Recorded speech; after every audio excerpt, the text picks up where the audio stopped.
Hi friends, welcome back to Civil Staff. This is the 8th lecture of previous year question series under the Science and Technology module. और आज हम cover करेंगे second part of our chapter diseases in news. तो start करते हैं अपने आज के लेक्चर से.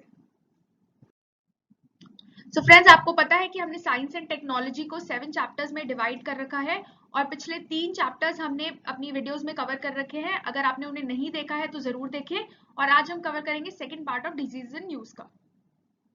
सो फ्रेंड्स, जैसा कि आपको पता है कि प्रीलिम्स अब सिर्फ एक महीना ही दूर रह गया है, तो अपने आप को अच्छे से इवैल्यूएट करने के लिए हमने आपके लिए एक current affairs test series launch की है. इस टेस्ट सीरीज में हमने 10 टेस्ट इंक्लूड किए हैं जो कि कंप्लीटली करंट अफेयर्स के ऊपर बेस्ड है. इसमें हमने लास्ट 1.5 ईयर यानी जैन 2018 से लेके मई 2019 की करंट अफेयर्स को इंक्लूड किया है. इन करंट अफेयर्स को हमने सारे इंपॉर्टेंट सोर्सेज से लिया है, जैसे कि हिंदू, पीआईबी, लाइवमिंट. तो आप इस टेस्ट सीरीज को नीचे दी गई डिस्क्रिप्शन में जाके जो लिंक है उस पर जाके सब्सक्राइब करें और अपने आप को इवैल्यूएट करें. अब हम स्टार्ट करते हैं अपने आज के लेक्चर से. So friends, diseases in news को हमने कुछ सब टॉपिक्स में डिवाइड कर लिया था और पिछले 4 सब टॉपिक्स को यानी डेफिशिएंसी डिजीज को, genetic disorders, sexually transmitted disease and waterborne diseases को हमने लास्ट लेक्चर में कवर किया था. और इस लेक्चर में हम कवर करेंगे वेक्टरबॉर्न डिजीजेस को एंड कुछ ऐसे डिजीज जो कि ज्यादातर न्यूज में रहते हैं या कुछ फैक्ट्स ऐसे जो हमें डिजीज के बारे में पता होने चाहिए. तो स्टार्ट करते हैं अपने आज के पहले क्वेश्चन से. Widespread resistance of malarial parasite to drugs like chloroquine has prompted attempts to develop a malarial vaccine to combat malaria. Why is it difficult to develop an effective malaria vaccine? तो ये पूछा गया था 2010 में. तो यहाँ पे हमें पूछा गया है कि मलेरिया की जो वैक्सीन है उसे डेवलप करना मुश्किल क्यों है. First, malaria is caused by several species of plasmodium. Second, malaria does not develop immunity to malaria during natural infection. Third, vaccines can be developed only against bacteria. And fourth, man is not only an intermediate host and not a definitive host. So friends, let us see some facts about malaria to answer this question. So malaria है क्या? Malaria basically एक ऐसा life threatening disease है जो कि cause होता है bye Plasmodium parasites. तो इसका कॉजल ऑर्गेनिज्म क्या है? Plasmodium parasite. फर्दर इस प्लाज्मोडियम पैरासाइट्स को ह्यूमंस में या दूसरे एनिमल्स में जो कि इन्फेक्ट होते हैं उससे उसे ट्रांसमिट करता है फीमेल एनोफिलीज मॉस्किटो. तो फीमेल एनोफिली मॉस्किटो एक ऐसा वेक्टर है जो कि ट्रांसमिट कर रहा है इस पैरासाइट को ह्यूमन बॉडीज में. तो बेसिकली एक तरह का वेक्टर बॉर्न डिजीज है. बेसिकली 5 टाइप के मलेरिया होते हैं on the basis of 5 parasite species जो कि मलेरिया कॉज कर सकते हैं ह्यूमंस में, जिसमें से 2 कॉमन, बहुत ही ज्यादा कॉमन है और सबसे ज्यादा थ्रेट इन्हीं से है. That is plasmodium falciparum and plasmodium vivax. तो this is the most deadly malaria जो कि और कॉमन मलेरिया है वो इन्हीं दोनों से होते हैं. मलेरिया की अगर हम बात करें तो basically it is a preventable and curable disease और रिसेंटली इसके लिए एक वैक्सीन भी लॉन्च की गई है, दैट इज मोज़िक्विरिक्स. तो ये आपको ध्यान रखना है कि मलेरिया के लिए फर्स्ट वैक्सीन लॉन्च की है वो है मोज़िक्विरिक्स. सेकेंड चीज जो आपको पता होना चाहिए कि मलेरिया ट्रांसमिट कैसे होता है. मलेरिया का जो वेक्टर है इसे ट्रांसमिट करता है by blood. So basically malaria को ट्रांसमिट करने के लिए बाय ऑर्गन ट्रांसप्लांट, ट्रांसफ्यूजन या जो needle syringes, common needle syringes अगर हम यूज करें तो भी मलेरिया ट्रांसमिट हो सकता है other than the vector female anopheles mosquito. Malaria की अगर हम बात करें तो WHO ने इसके लिए टारगेट रखा है टू एलिमिनेट मलेरिया बाय 2030 और इसी के लिए इंडिया यूनियन हेल्थ मिनिस्ट्री ने भी इसके लिए एक फ्रेमवर्क लॉन्च किया, national framework for malaria elimination, ताकि हम इंडिया में भी मलेरिया को एलिमिनेट कर सके. अब हम देखते हैं कि और इंपॉर्टेंट वेक्टर बॉर्न डिजीजेस क्या है और वेक्टर बॉर्न डिजीजेस एक्चुअली होते क्या है. So vector-borne diseases जैसा कि आपने मलेरिया में देखा था, they are basically caused by an organism like parasite, viruses and bacteria, and they are further transmitted by other organisms like mosquitoes, sandflies, bugs, ticks, etc. तो यानी एक causal organism को दूसरा vector organism transfer कर रहा है. तो कुछ common vector-borne diseases की अगर हम बात करें तो they include malaria, dengue, human African trypanosis, leishmaniasis, yellow fever, Japanese encephalitis. तो ये कुछ कॉमन वेक्टर बॉर्न डिजीजेस है. वेक्टर्स की अगर हम बात करें तो वो लिविंग ऑर्गेनिजम्स हैं जो कि ट्रांसमिट करते हैं एक इन्फेक्शियस डिजीज को फ्रॉम एनिमल्स टू ह्यूमंस या फिर फ्रॉम ह्यूमंस टू ह्यूमंस. तो ये आपको ध्यान रखना है. वेक्टर की डेफिनेशन क्या होती है एग्जैक्ट, ये बेसिकली एक लिविंग ऑर्गेनिजम्स है ना कि डेड ऑर्गेनिजम्स है. डेड ऑर्गेनिजम्स को हम कुछ डेड ऑर्गेनिजम्स को अगर हम पैरासाइट्स वगैरह की बात करें तो उन्हें हम वैक्सीन में भी यूज करते हैं, बट वेक्टर्स की अगर हम बात करें they are always living organisms. तो जनरली ये ब्लड सकिंग इंसेक्ट्स होते हैं like mosquitoes, but it is not important that mosquito ही हमेशा होगा. It can be either ticks, flies, sand flies, depending on the type of virus या bacteria कौन सा है. नेक्स्ट जो एक related term vector borne diseases के साथ यूज होती है वो है जूनोटिक डिजीजेस. तो जूनोटिक डिजीजेस बेसिकली हम कंफ्यूज कर लेते हैं इसे वेक्टर बॉर्न डिजीजेस के साथ. क्यों? क्योंकि ये भी एनिमल से ही रिलेटेड होते हैं.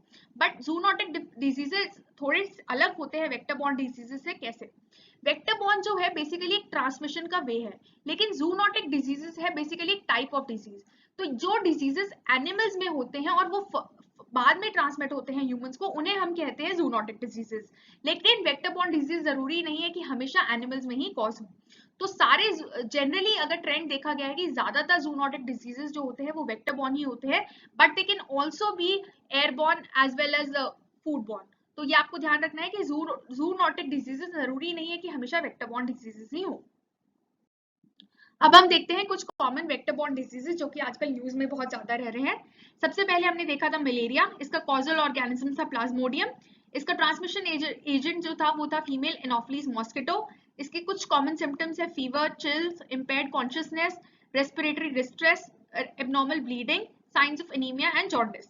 इसकी एलिमिनेशन स्ट्रैटेजी की अगर बात करें तो इंडिया ने इसे as per the WHO plans, India ने भी इसे प्लेज किया है to eliminate the disease by 2030 under the 5-year national strategic plan of malaria elimination. Next हम बात करते हैं चिकनगुनिया की. Chikungunya is basically a viral infection.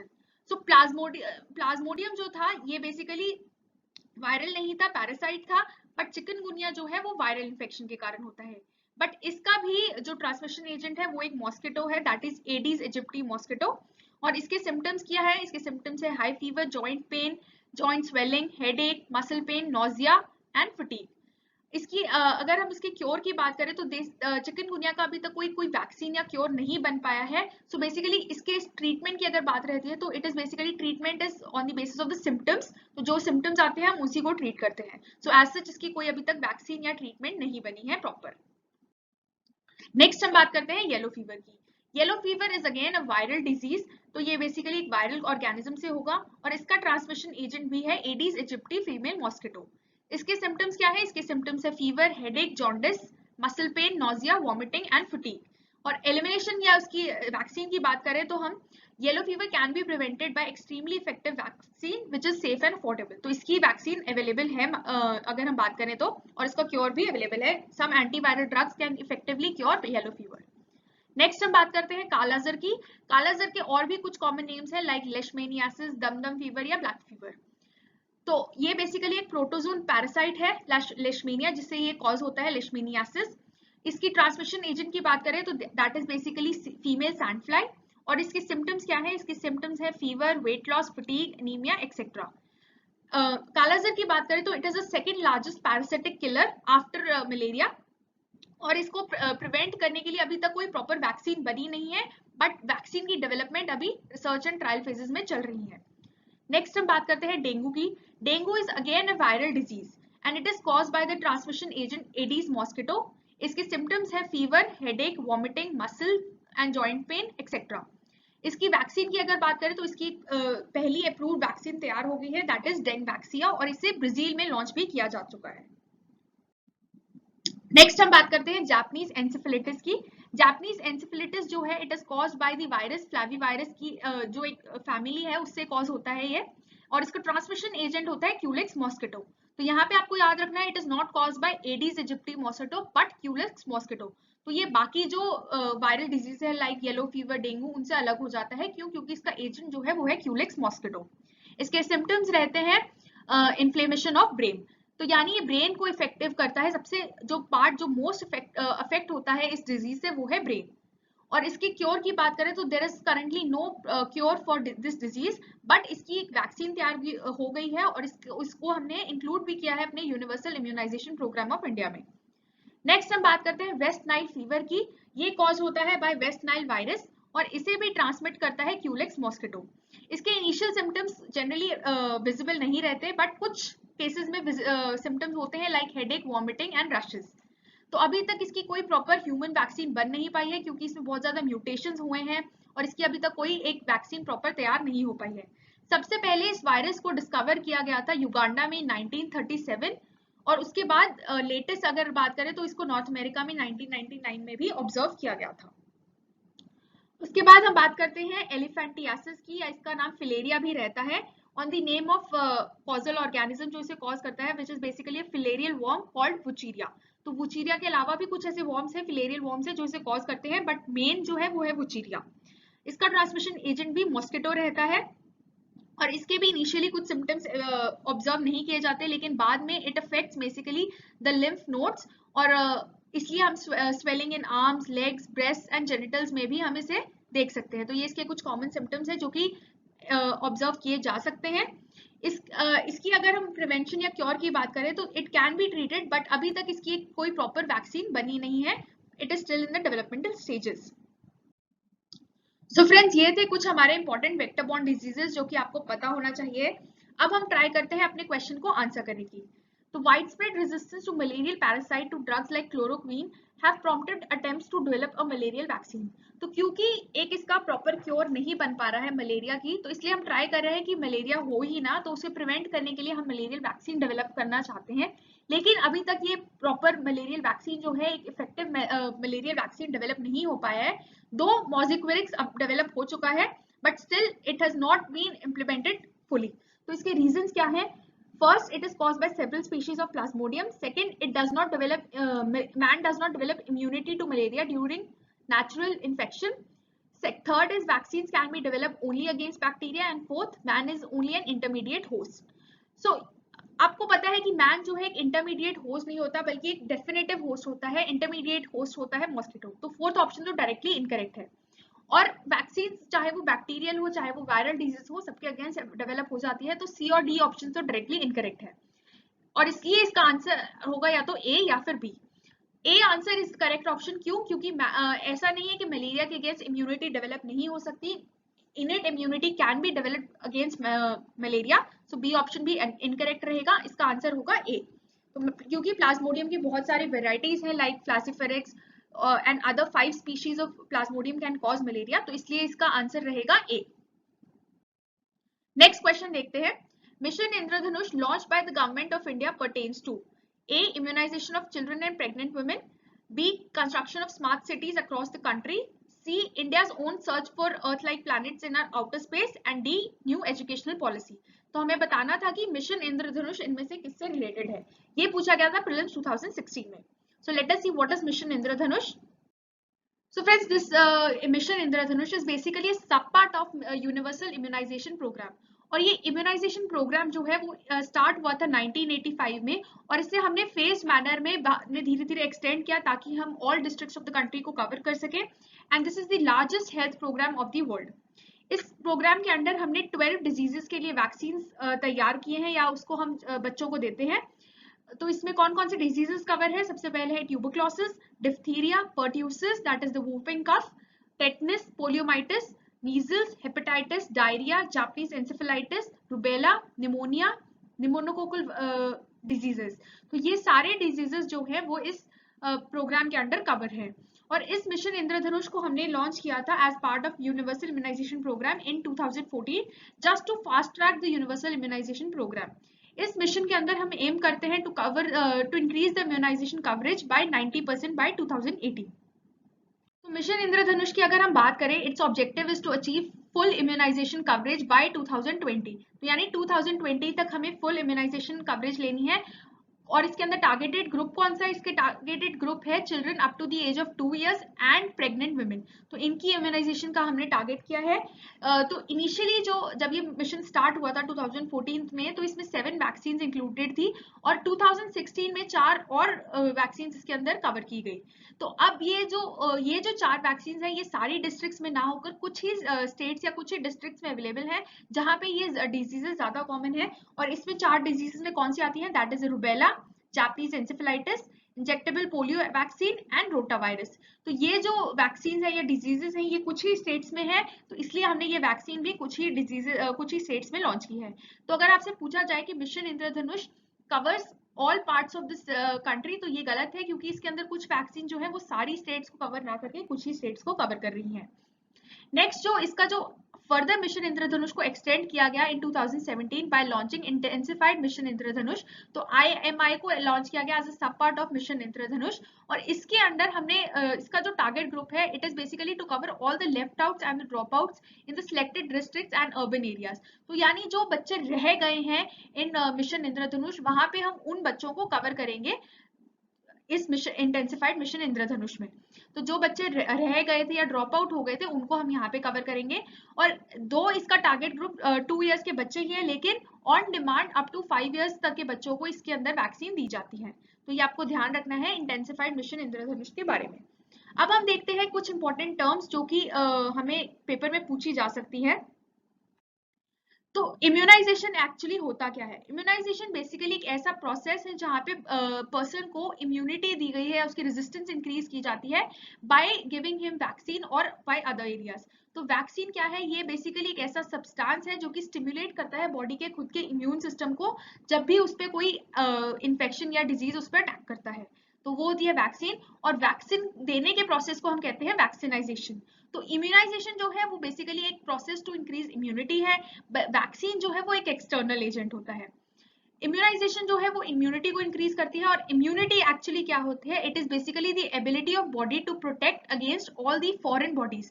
तो ये आपको याद रखना है कि जो इम्यूनिटी है, it is against all the foreign substances like bacteria, virus, toxic substances. और इम्यूनिटी जो होती है, it can B of 2 types. It can B इनेट यानी नेचुरल जो हो सकती है, और इट कैन बी एक्वायर्ड और स्पेसिफिक इम्यूनिटी। अब हम इन दोनों टाइप्स को डिटेल में पढ़ते हैं। इनेट इम्यूनिटी जो होती है वो इम्यूनिटी है जो कि हमारे अंदर इनबिल्ट होती है या इनबॉर्न एबिलिटी होती है। इसको हमने अलग से इंड्यूस नहीं किया है, and it is genetically transmitted from one generation to other. दूसरी होती है एक्वायर्ड इम्यूनिटी। एक्वायर्ड इम्यूनिटी जो होती है, इसका दूसरा नाम होता है स्पेसिफिक या अडैप्टिव इम्यूनिटी। क्यों? क्योंकि इसको हम अलग से इंड्यूस करते हैं बॉडी के अंदर ऑन बेसिस ऑफ स्पेसिफिक, किसी भी स्पेसिफिक डिजीज के अगेंस्ट हम इसे इंड्यूस करते हैं। तो ये बेसिकली एक अलग से नेचुरली प्रोड्यूस नहीं होती, ये नॉन नेचुरल इम्यूनिटी है। तो अगर आप इसके डिफरेंसेस को देखें तो ये आपको पता होना चाहिए। इनेट इम्यूनिटी जो है वो बेसिकली फिक्स्ड होती है, इनबॉर्न होती है, लिमिटेड होती है। लेकिन एक्वायर्ड इम्यूनिटी जो होती है वो इंप्रूव करती है विद टाइम, तो ये डाइवर्सिफाइड होती है। रिस्पॉन्स टाइम की अगर हम बात करें तो इनेट इम्यूनिटी फास्टर होती है as compare to acquired immunity. और अगर इनेट इम्यूनिटी है जो है वो, क्योंकि वो फिक्स्ड है, तो बार बार अगर कोई डिजीज हमें एक्सपोज हो रहा है या बार बार हम उस डिजीज के अगेंस्ट फेस कर रहे हैं, तो इसका रिस्पॉन्स जो है वो आइडेंटिकल रहेगा। लेकिन एक्वायर्ड इम्यूनिटी जो है वो अपने आप को इम्प्रोवाइज करती है, तो जब भी दोबारा री एक्सपोजर होगा किसी डिजीज के साथ, तो इसका रिस्पॉन्स सिस्टम जो होगा वो पहले के मुकाबले फास्टर हो जाएगा। तो ये आपको ध्यान रखना है, differences between innate immunity and acquired immunity. Next जो एक्वायर्ड इम्यूनिटी है वो बेसिकली 2 टाइप की हो सकती है, एक्टिव इम्यूनिटी या पैसिव इम्यूनिटी। तो एक्वायर्ड इम्यूनिटी हम जनरली वैक्सीन के थ्रू हम एक्वायर करते हैं, और एक्टिव इम्यूनिटी बेसिकली जो होती है वो डिपेंड करेगी कि जो हमारा एक्सपोजर है वो डिजीज के ऑर्गेनिजम्स के थ्रू ट्रिगर होगा। यानी जब भी कोई डिजीज हम पे एक्ट करेगा तब ये एंटीबॉडीज को जनरेट करेगी, इसलिए बेसिकली एक एक्टिविटी के ऊपर बेस्ड होगी, तो इसलिए हम इसे कहते हैं एक्टिव इम्यूनिटी। दूसरी होती है पैसिव इम्यूनिटी। पैसिव इम्यूनिटी जो होती है when a person is given antibodies to a disease rather than producing them. तो यहाँ पे जो एंटीबॉडीज है, जो बेसिकली जो हमारा इम्यून सिस्टम है, हम उसको अलग से उसको ट्रिगर नहीं कर रहे, बल्कि खुद ही हम डायरेक्टली उसे एंटीबॉडीज दे रहे हैं पर्सन को। तो ये होती है हमारी पैसिव इम्यूनिटी। तो ये टर्म्स आपको काफी टाइम पेपर में पूछी जा सकती है कि this disease has been acquired active immunity, passive immunity. तो ये टर्म्स अगर आपको क्लियर है तो आप उस डिजीज के रिलेटेड उन फैक्ट्स को याद कर सकते हैं। अब हम देखते हैं हमारा क्वेश्चन।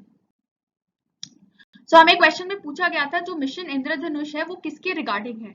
तो अब हमें पता है it is basically an immunisation programme for children and pregnant women. तो इसका आंसर होगा ए। नेक्स्ट क्वेश्चन देखते हैं, ये पूछा गया था प्रीलिम्स 2014 में। Consider the following diseases, first diphtheria, second chicken pox and third is small pox. तो हमें बताना है कि इनमें से कौन सी ऐसे डिजीजेस हैं जो कि इंडिया में इराडिकेट हो चुके हैं। तो ये हमें बताना है। टू आंसर दिस क्वेश्चन आपको पता होना चाहिए कि इराडिकेशन क्या होता है, कौन कौन से डिजीज ऐसे हैं कि जिन्हें वर्ल्ड में इराडिकेट कर दिया है, कौन से डिजीज ऐसे हैं जिसे सिर्फ इंडिया में ही इराडिकेट किया गया बट वर्ल्ड स्टेज पे इराडिकेट नहीं हुए हैं। इराडिकेशन और एलिमिनेशन में क्या डिफरेंस है, तो ये सब हम अपने एक्सप्लेनेशन में देखते हैं। सबसे पहले इरेडिकेशन क्या होती है? Eradication is basically permanent reduction of a disease to 0 cases, यानी ये ऐसी eradication is basically permanent and at global level. Elimination की अगर हम बात करें, it is basically stopping the transmission of disease in specific area. तो एलिमिनेशन और इरेडिकेशन में डिफरेंस यहीं पे आता है कि जो जोग्राफिकल एक्सपेंस है वो इन दोनों का डिफर करता है। इरेडिकेशन में कंप्लीट जीरो अगर केस हो गया तो हम उस कहेंगे उस डिजीज को जीरो हो चुका है वो डिजीज। और एलिमिनेशन जो होगा वो एक बेसिकली वर्ल्ड वाइड नहीं होता, ये स्पेसिफिक एरिया पे ही ट्रिगर होता है। तो जब भी हम इंडिया की बात करेंगे तो हमें वर्ड यूज करना चाहिए एलिमिनेशन, और वर्ल्ड वाइड लेवल पे अगर हम बात करें तो हमें यूज करना चाहिए वर्ड इरेडिकेशन। अगर करंट स्टेटस की बात करें इरेडिकेशन की, तो वर्ल्ड में 2 ऐसे डिजीजेस हैं जिन्हें कंप्लीटली इरेडिकेट किया गया है, वो है स्मॉल पॉक्स और राइंडरपेस्ट। उसके अलावा कुछ ऐसे 3 डिजीजेस हैं जिन्हें नेक्स्ट होपफुली सून हम इरेडिकेट कर देंगे। उसमें आते हैं polio, guinea worm and yaws. उसके अलावा rabies, tuberculosis, HIV, AIDS and malaria की अगर हम बात करें, ये सबसे ज्यादा इन्फेक्शियस डिजीजेस हैं और इनको इरेडिकेट करना अभी करंटली इम्पॉसिबल ही समझा जा रहा है। तो सबसे किलर डिजीजेस में आते हैं ट्यूबरक्लोसिस, HIV, एड्स और मलेरिया। अब हम देखते हैं कि कौन से ऐसे डिजीज हैं जिन्हें इंडिया में इरेडिकेट कर दिए गए हैं। सबसे पहले वो दोनों डिजीजेस जो कि वर्ल्ड लेवल पे ही इरेडिकेट हो चुके हैं।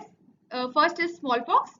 तो स्मॉल पॉक्स की अगर हम बात करें तो it is completely eradicated from the world इन 1988, और इंडिया की अगर हम बात करें तो इसे इरेडिकेट कर दिया गया था अप्रैल 1977 में।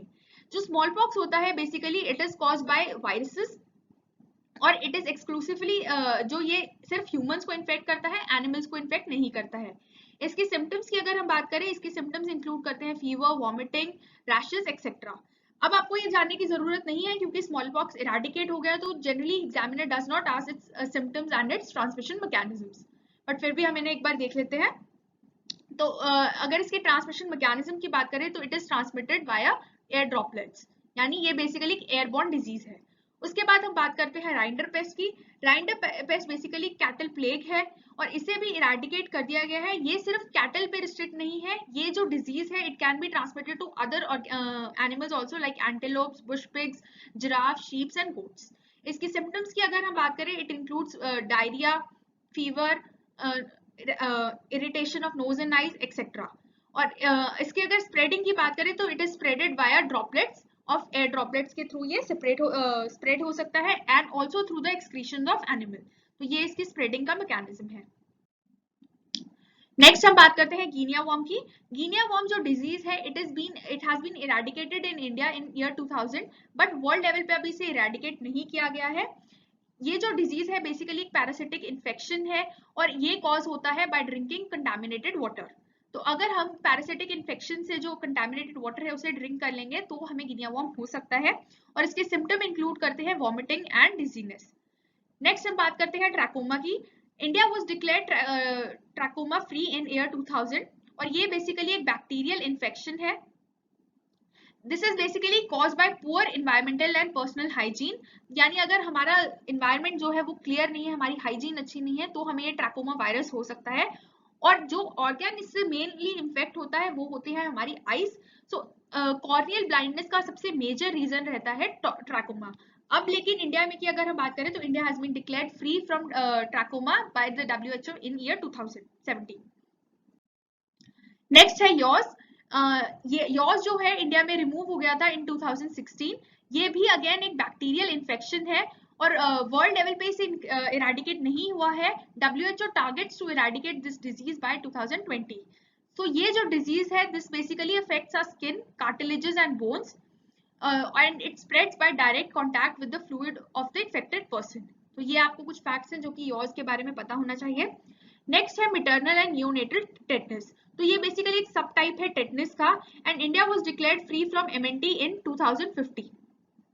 This is caused by the bacterium Clostridium टेटनाई, and it और ये जो होता है this disease is caused bye unhygienic berthing practices. तो क्योंकि ये एक मेटरनल न्यूनेटल डिजीज है, ये कॉज होता है अनहाइजीनिक बर्थिंग प्रैक्टिसेस के कारण, यानी अगर हम अनस्टरलाइज्ड इंस्ट्रूमेंट्स को यूज करेंगे, कंटामिनेटेड जगह पे डिलीवरीज करेंगे तो ये डिजीज हो सकता है। इसके सिम्टम्स होते हैं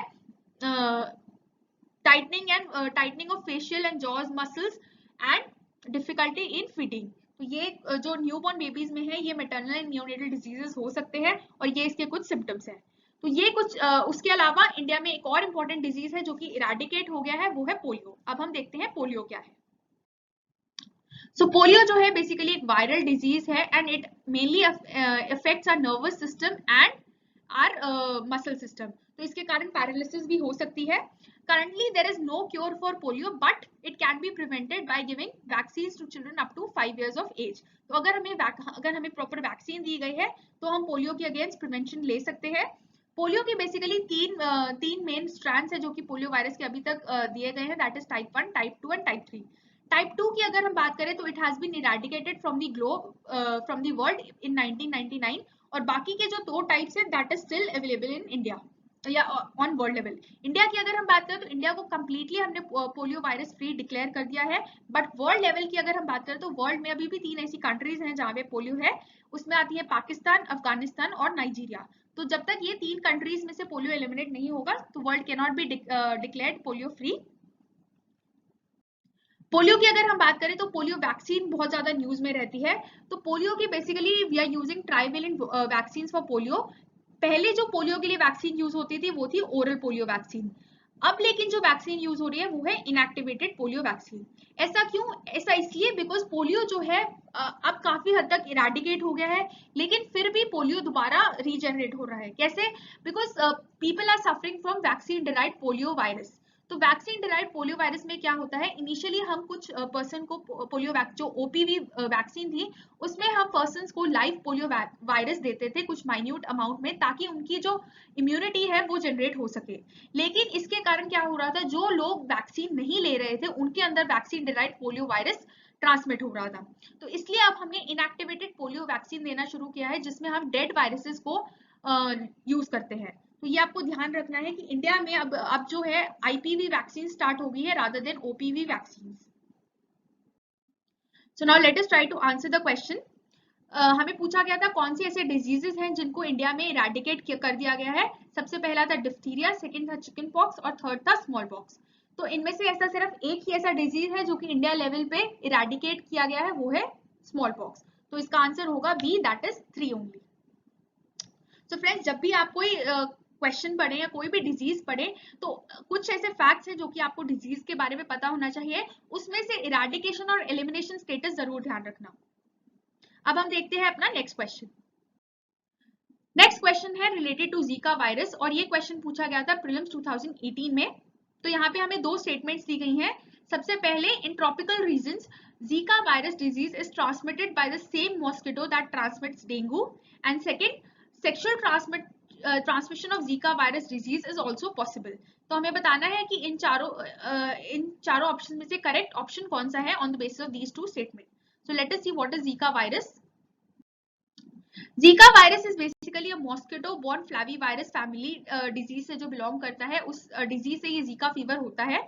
it was first identified in Uganda in 1947 in monkeys और बाद में इसे ह्यूमंस में भी आइडेंटिफाई किया गया।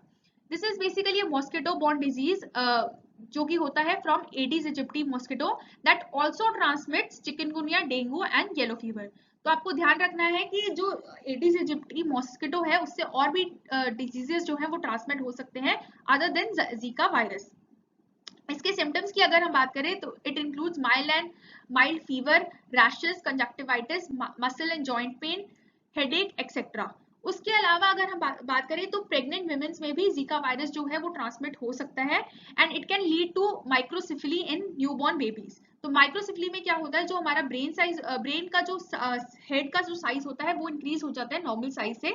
उसके अलावा it can also lead to GBS syndrome. तो यानी ये भी एक ब्रेन का ही अफेक्ट होता है, न्यूरोलॉजिकल कॉम्प्लिकेशन है बेसिकली जो कि जीका वायरस के थ्रू हो सकती है। नेक्स्ट चीज जो आपको पता होना चाहिए, other than pregnant women Zika virus can also be transmitted through sexual intercourse. तो ये भी आपको पता होना चाहिए। First outbreak of Zika virus अगर हम इंडिया की बात करें, it was reported in Ahmedabad, Gujarat in 2017। उसके बाद और भी जगह पे जीका वायरस को नोट किया गया है। तो अगर इंडिया की बात करें तो इंडिया में भी जीका वायरस के कुछ वेरिएंट्स पाए गए हैं या आउटब्रेक्स देखे गए हैं। अब हम देखते हैं कुछ और इंपॉर्टेंट डिजीजेस जो कि सिमिलर वायरल डिजीजेस हैं जो कि काफी ज्यादा न्यूज में रहते हैं। सबसे पहला डिजीज है Crimean Congo fever and it is basically caused by the virus and caused by virus norovirus and transmitted by ticks. तो ये आपको ध्यान रखना है, this is again a vector borne disease जो कि होता है टिक्स से, और it is a viral disease जो कि होता है नायरोवायरस से। इसके सिम्टम्स की अगर हम बात करें, it includes headache, high fever, joint pain, back pain etcetera. Currently इसकी वैक्सीन की बात करें तो there is no vaccine available for Congo fever and it is tested by the test ELISA. तो ये इसका टेस्ट है जिससे हम इसे लेबोरेटरी टेस्ट के थ्रू इसे डायग्नोस कर सकते हैं। नेक्स्ट है नीपा। नीपा जो है रिसेंटली इसका आउटब्रेक भी हुआ था केरला में, तो ये बहुत ज्यादा न्यूज में भी रहा था। सबसे पहले इसको आइडेंटिफाई किया गया था मलेशिया के अंदर नीपा जगह पे, वहीं से इसका नाम आया है Nipah virus.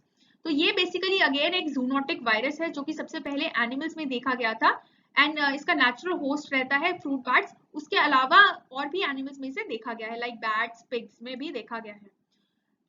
It is just not the vector-borne disease. It can also be transmitted through contaminated food and by direct transmission from human to human transmission भी इसमें देखी गई है। इसके सिम्टम्स की अगर हम बात करें तो it basically includes brain inflation, तो यानी ब्रेन एंसेफेलाइटिस भी इससे हो सकता है। Currently there is no vaccine available for Nipah virus and the best treatment available is just to treat the symptoms of Nipah virus. Next important viral disease जो कि news में रहता है वो है SARS, that is severe acute respiratory syndrome.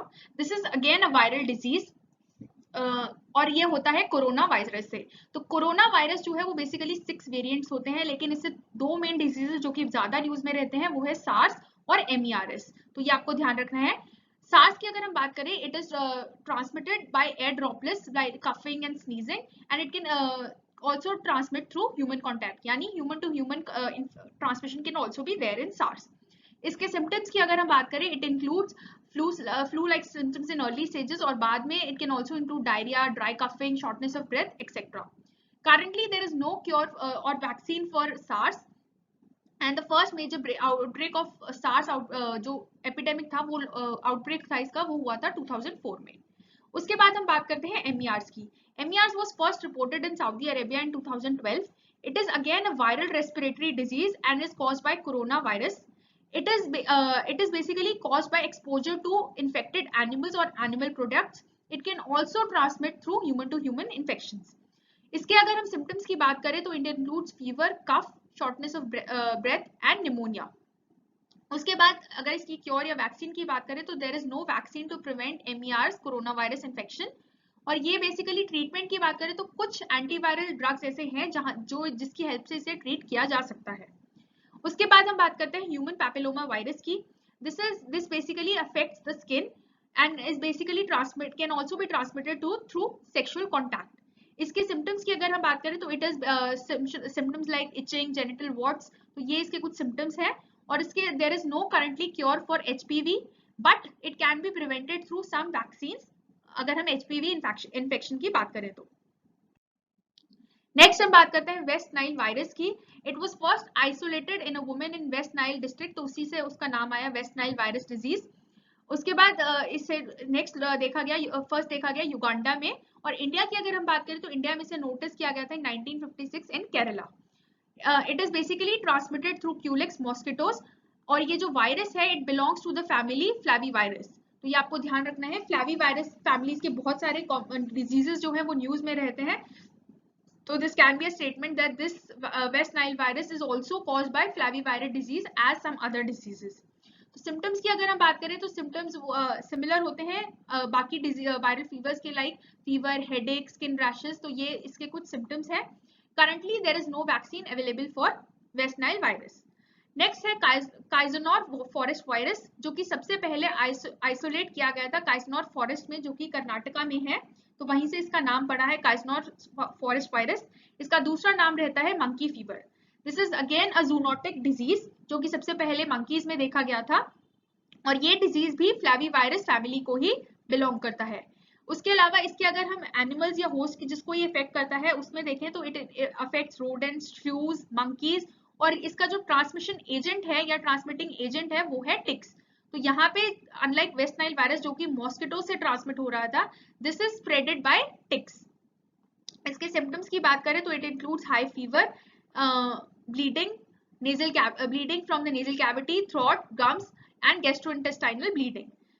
Vaccine अगर हम इसकी बात करें तो there is a vaccine available for this in endemic areas of India, तो ये वैक्सीन के थ्रू प्रिवेंट किया जा सकता है।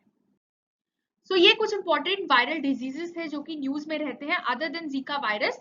अब हम ट्राई आंसर करते हैं अपने क्वेश्चन को जो कि पूछा गया था 2018 में। तो यहाँ पे हमें पूछा गया था रिलेटेड टू जीका वायरस। सबसे पहले in tropical region Zika virus is transmitted by the same mosquito that transmits dengue, तो ये स्टेटमेंट सही है। सेकेंड स्टेटमेंट है sexual transmission of Zika virus is possible, तो ये दोनों स्टेटमेंट सही है, तो आंसर होगा C, that is both 1 and 2।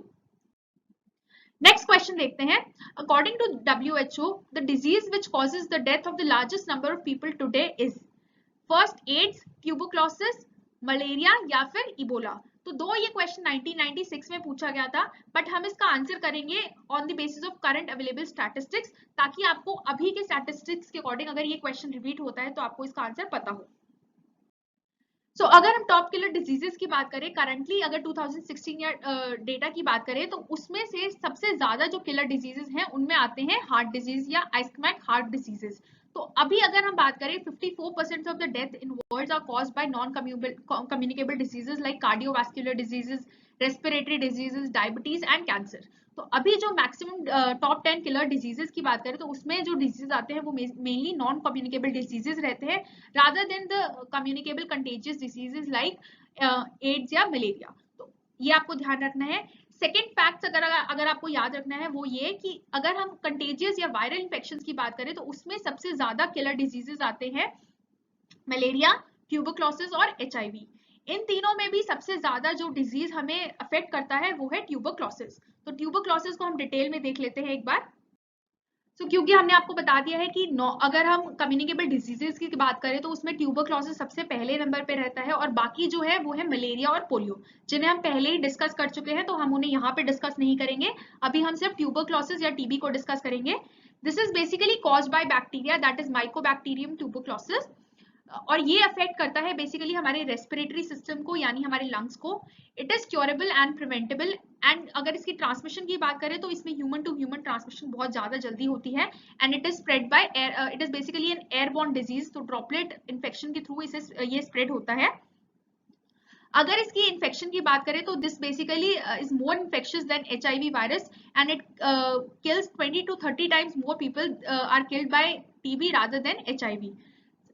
TB की अगर हम बात करें तो 8 ऐसी कंट्रीज हैं जिसमें 2/3 टीबी डिजीजेस की डेथ केसेस हुए हैं। सबसे लीडिंग टीबी किलर की डेथ्स की बात करें तो इंडिया उसमें रैंक 1 पे आता है।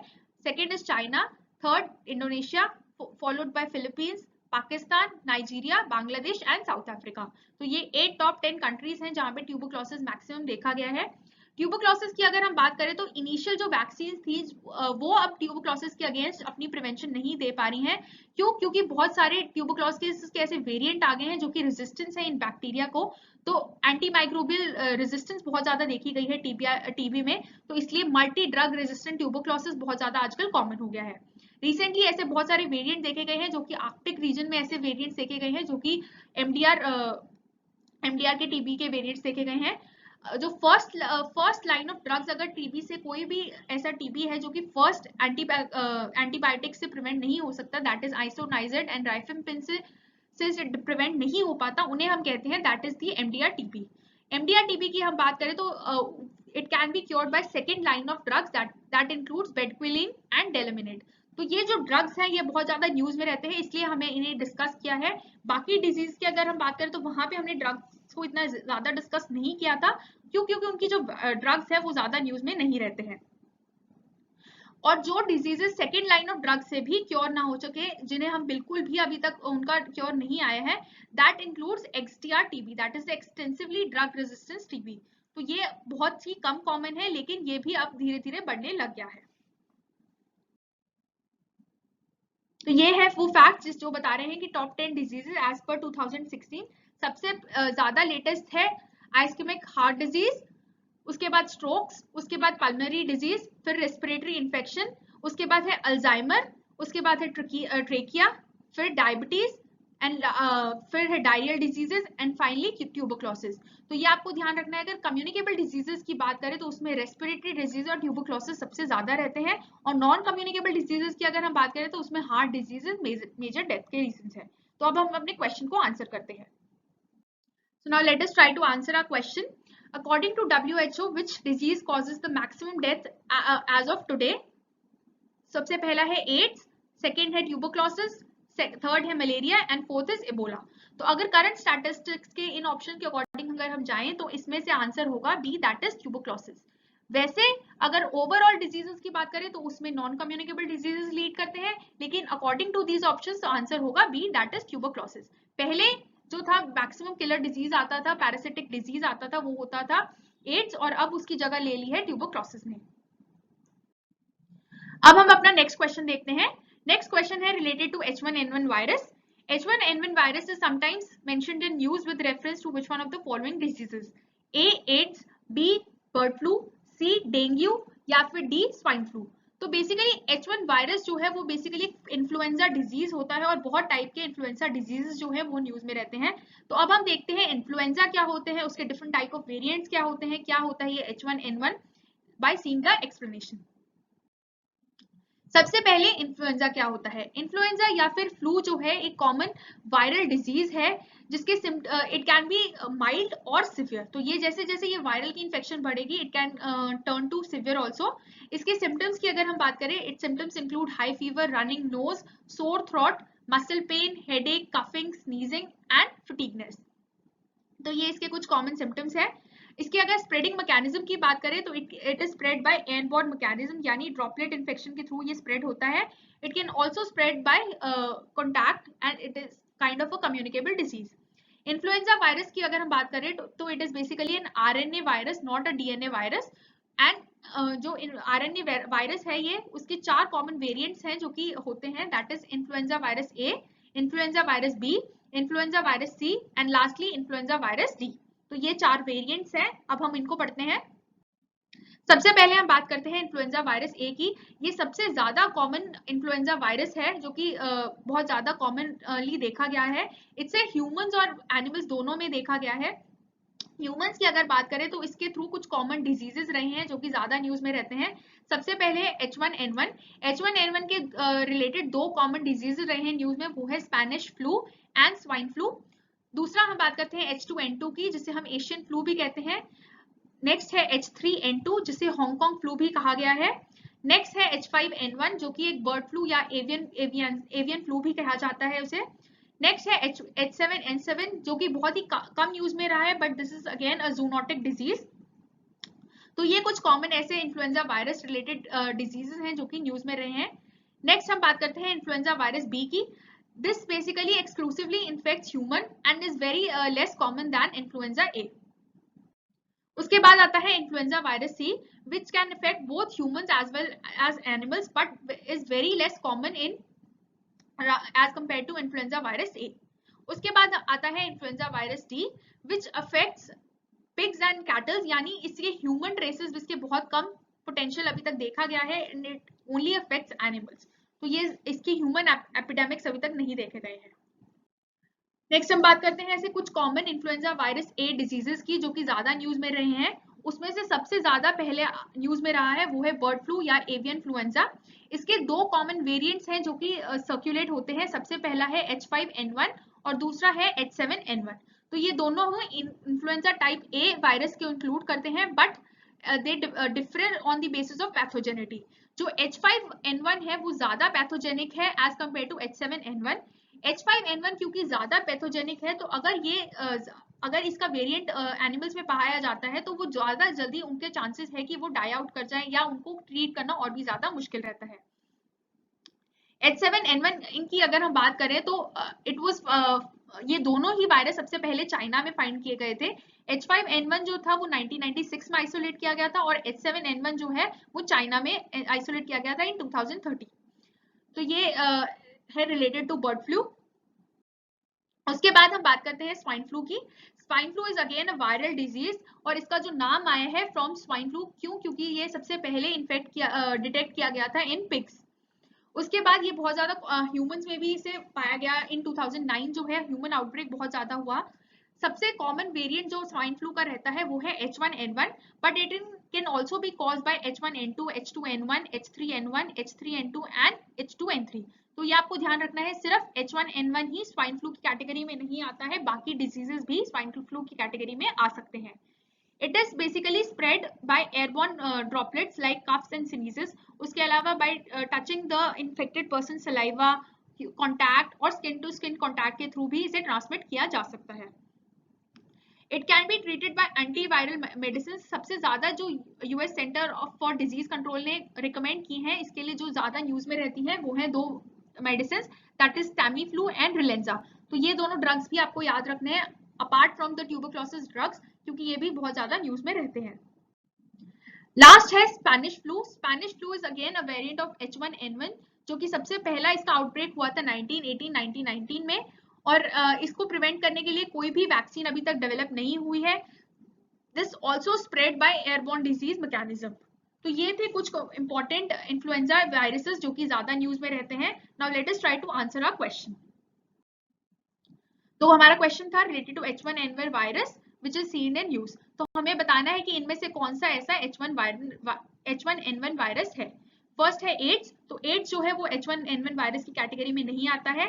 सेकेंड है bird flu, bird flu belongs to either H5N1 और H7N1, तो ये भी आंसर नहीं होगा।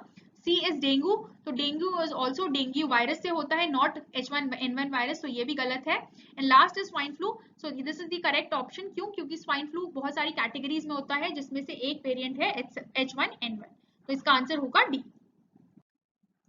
नेक्स्ट क्वेश्चन देखते हैं। Next question is related to athlete's foot, और यहाँ पे हमें पूछा गया है कि एथलीट्स फुट का कॉजल ऑर्गेनिज्म क्या है। So athlete foot is basically a fungal infection that begins from toe, और इसलिए इसका नाम athlete's foot है क्योंकि ये toe से स्टार्ट होता है, ये हमारे feet से स्टार्ट होता है। It basically affects the person who has high amount of sweating and जो टाइट शूज पहनते हैं उनको ये डिजीज हो सकता है। इसके सिम्टम्स की अगर हम बात करें, it includes itching, stinging and burning sensation in the feet. Athlete foot जो है वो सेम टाइप ऑफ फंगस से होता है जो कि बाकी डिजीजेस को भी कॉज करता है, like ringworm and jock itch. It can basically it is basically seen in due to poor environmental conditions, like अगर warm humid conditions है और हम अपने proper अपनी socks वगैरह को change नहीं कर रहे, बहुत ज्यादा sweating हो रही है, तो एथलीट फुट हो सकता है। It can be prevented and cured by proper treatment. अगर हम proper antibiotics या antibacterial drugs लेंगे तो ये antifungal disease drugs लेंगे तो ये cure किया जा सकता है। तो main fact जो आपको एथलीट फुट के बारे में ध्यान रखना है, it is basically a fungal disease and similar type of fungus also causes ringworm and jockage। तो अब हम कुछ और important fungal disease देख लेते हैं जो कि ज्यादा न्यूज में रहे हैं। सबसे पहला है jockage। It is basically a fungal disease and it can spread from human to human contact। इसकी symptoms की बात करें तो it causes itchiness, red shaped rashes in warm and moist areas of body। It affects basically skin of your genital parts and thighs and buttocks।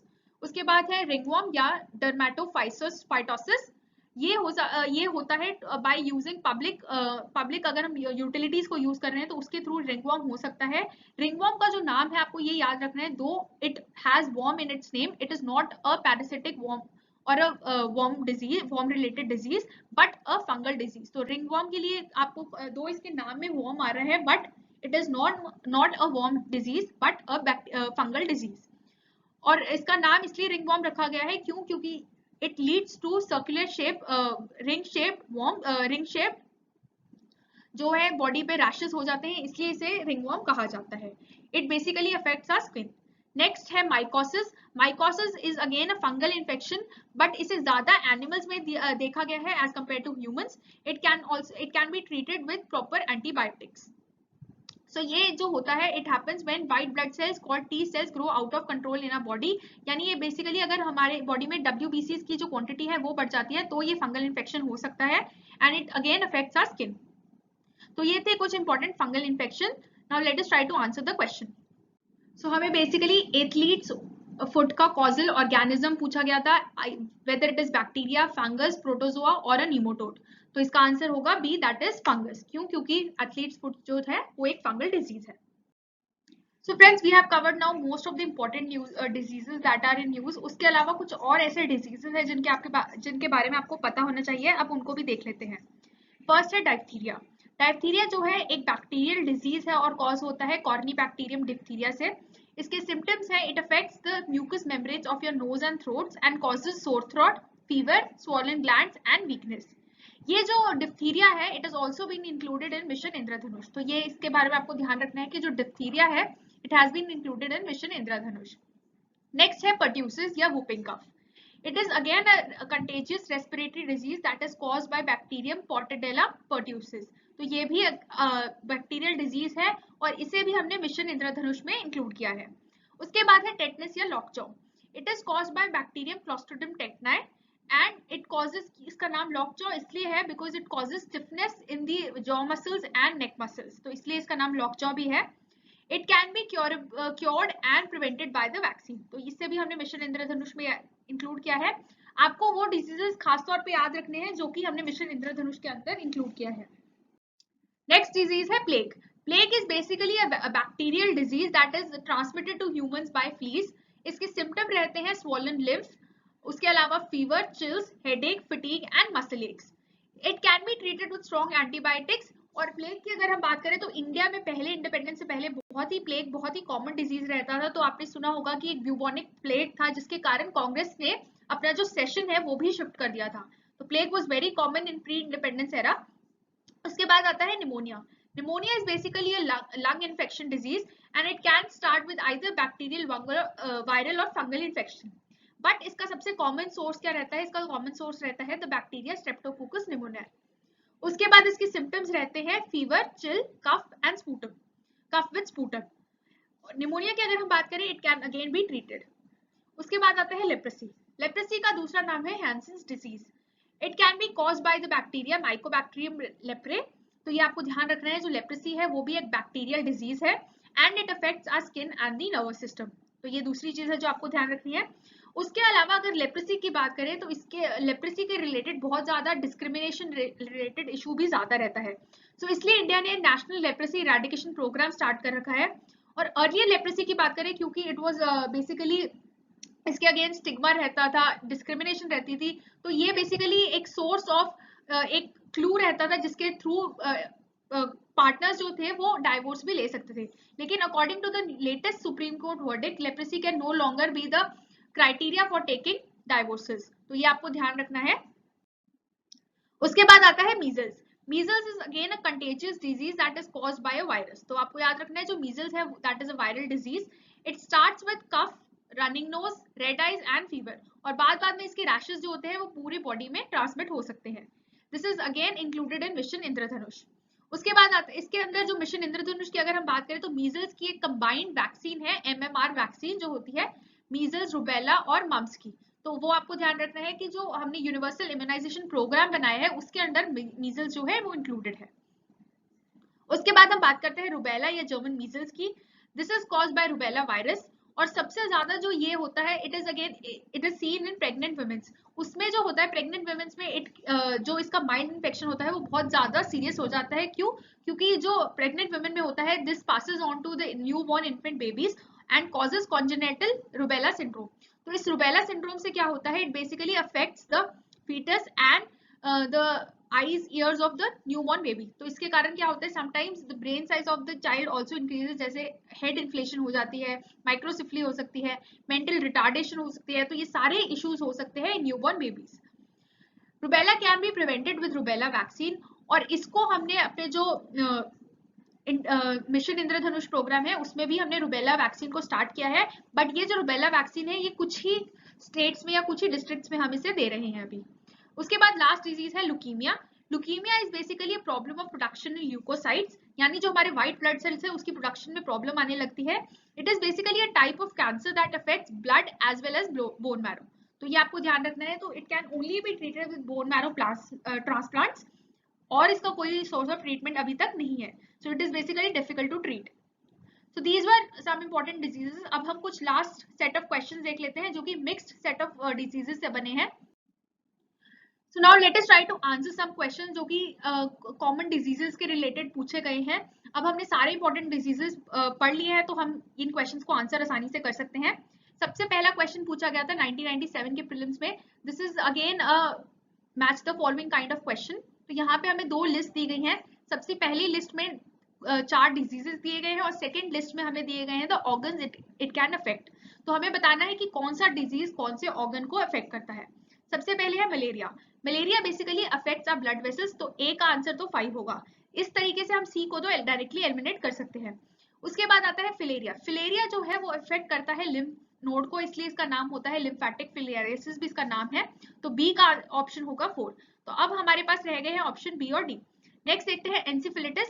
एंसिफिलिटिस जो है वो affect करता है हमारी ब्रेन को, तो इसका सी का ऑप्शन होगा 2 और इसलिए हम डायरेक्टली कह सकते हैं आंसर होगा बी।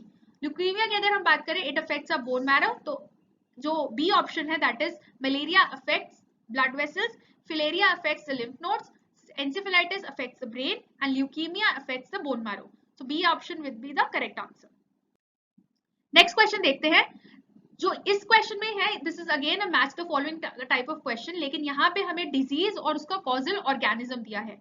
तो ये हम आपको पहले ही बता चुके हैं कि डिजीज के रिलेटेड ज्यादातर यही क्वेश्चंस पूछे जाते हैं कि उसका कॉजल ऑर्गेनिज्म क्या है, वो कैसे ट्रांसमिट हो रहा है, या क्या कौन से ऑर्गन सिस्टम को बॉडी को इफेक्ट कर रहा है। तो ये 3-4 चीजें आपको जनरली पूछी जाती हैं। यहाँ पे अगर हम देखिए मलेरिया का हम देख चुके हैं कि कॉजल ऑर्गेनिज्म क्या रहता है, it is basically protozoa. Poliomyelitis की जो है it is affected by polio virus. Tuberculosis की अगर हम बात करें it is caused by the bacteria Mycobacterium. And lastly ringworm की अगर हम बात करें it is caused bye fungi. तो इसका आंसर होगा A4, B3, C2 and D1, that is option A. Next question देखते हैं। नेक्स्ट क्वेश्चन में अगेन हमें डिजीज दिया है और उसका टाइप दिया है, तो हमें बताना है कि कौन सा डिजीज करेक्टली मैच्ड है। तो जैसे कि आपको पता है कुछ कॉमन टाइप्स ऑफ डिजीजेस हैं जो कि हम पहले ही पढ़ चुके हैं, like genetic disease, sex linked disease, deficiency diseases, fungal diseases, bacterial disease. तो यही सब चीजें हैं जो आपको पता होना चाहिए एक डिजीज के रिलेटेड। सबसे पहले हमें दिया है हीमोफीलिया। हीमोफीलिया हमें पता है it is basically a genetic disease, तो ए का ऑप्शन होगा 2। So we can directly eliminate option C and D. उसके बाद डायबिटीज की बात करते हैं। Diabetes is basically hormonal disease, क्यों? क्योंकि इंसुलिन की जो प्रोडक्शन है वो इसमें कम हो जाती है। उसके बाद आता है rickets, it is basically a deficiency disease of vitamin D. And last है ringworm, this is basically a fungal infection. So इसका आंसर होगा A2, B3, C1 and D4, यानी ऑप्शन बी। लास्ट क्वेश्चन जो हमें सॉल्व करना है आज के लिए वो ये है, which one of the following sets is correctly matched। तो ये अगेन जो है एक टाइप ऑफ डिजीज के रिलेटेड क्वेश्चन है, तो हमें टाइप दिया है और उसके रिलेटेड कुछ डिजीजेस दिए हैं। सबसे पहला है हेरिडिटरी डिजीज। तो क्या हमें बताना है कि डिप्थीरिया, निमोनिया और लेप्रोसी जो है वो हेरिडिटरी डिजीजेस हैं? नहीं, ये हेरिडिटरी डिजीजेस नहीं है, these are basically caused by different types of organisms. तो A is not the correctly match. दूसरा देखते हैं बी। बी है कि हमें बताना है कि ये सारे क्या बैक्टीरियल डिजीजेस है या नहीं। सबसे पहले है एड्स, फिर है सिफिलिस, फिर है गोनोरिया। तो क्योंकि एड्स जो है वो वायरल डिजीज है, तो this option is again incorrect.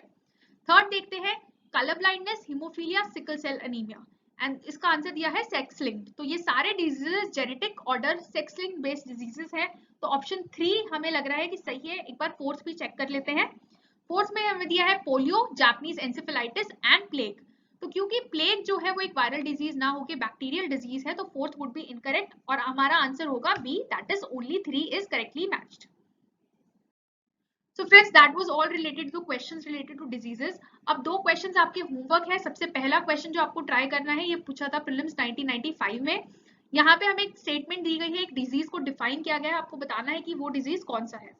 It begins as a single cell and grows into merciless disease that claims millions of lives every year. But scientists are steadily unlocking its mysteries and fight against it may now have reached a dramatic turning point. New discoveries promise better therapies and hope in war against. तो हमें बताना है कि कौन सी disease की यहाँ पे बात कर रहे हैं। ए कैंसर, बी एड्स, सी ट्यूबरक्लोसिस या डी अल्जाइमर। नेक्स्ट क्वेश्चन जो आपको ट्राई करना है, this is based on deficiency disease. The nutritional deficiency condition that needs to be given top priority for remedial action in India today is A. Scurvy, B. Rickets, C. Xerophthalmia या and D is pellagra। तो इन चारों में से आपको बताना है कि कौन सा न्यूट्रिशनल डेफिशिएंसी डिजीज सबसे ज्यादा कॉमन है। So friends, that was all related to the questions। अब ये एक छोटा सा होमवर्क है आपके लिए। जनरली अभी तक हमने जो भी डिजीजेस डिस्कस करे हैं वो या तो एनिमल रिलेटेड है या ह्यूमन रिलेटेड, बट कुछ ऐसे डिजीजेस भी हैं जो कि प्लांट्स या क्रॉप्स रिलेटेड होते हैं। तो आपको यहाँ पे एक हमने लिस्ट दी है 12 डिजीजेस की, जो कि जनरली प्लांट्स या क्रॉप्स में पाई जाती हैं। आपको इन डिजीजेस के बारे में पढ़ना है और पता करना है कि ये जो डिजीज है बेसिकली किस टाइप ऑफ ऑर्गेनिज्म से हो रहे हैं, क्या वो बैक्टीरिया से है, वायरस से है या फंजाई से है। और सेकेंड चीज जो आपको पता करनी है वो ये कि वो कौन से प्लांट को इफेक्ट कर रहे हैं, या क्या वो राइस के इफेक्ट है, क्या वो मेज को इफेक्ट कर रहे हैं, क्या वो टोबैको को कर रहे हैं या किसी फ्रूट को कर रहे हैं, तो कौन सा क्रॉप या प्लांट उससे इफेक्ट हो रहा है। So ये diseases है 12, that is late blight, blast, bunchy top, leaf curl, canker, smut, tikka, mosaic, red leaf, black arm, red rot and wilt। तो इन diseases के बारे में आपको पढ़ना है और ये information find करनी है। So friends, that's all for today. Hope you like this video. We will be back tomorrow with the next video.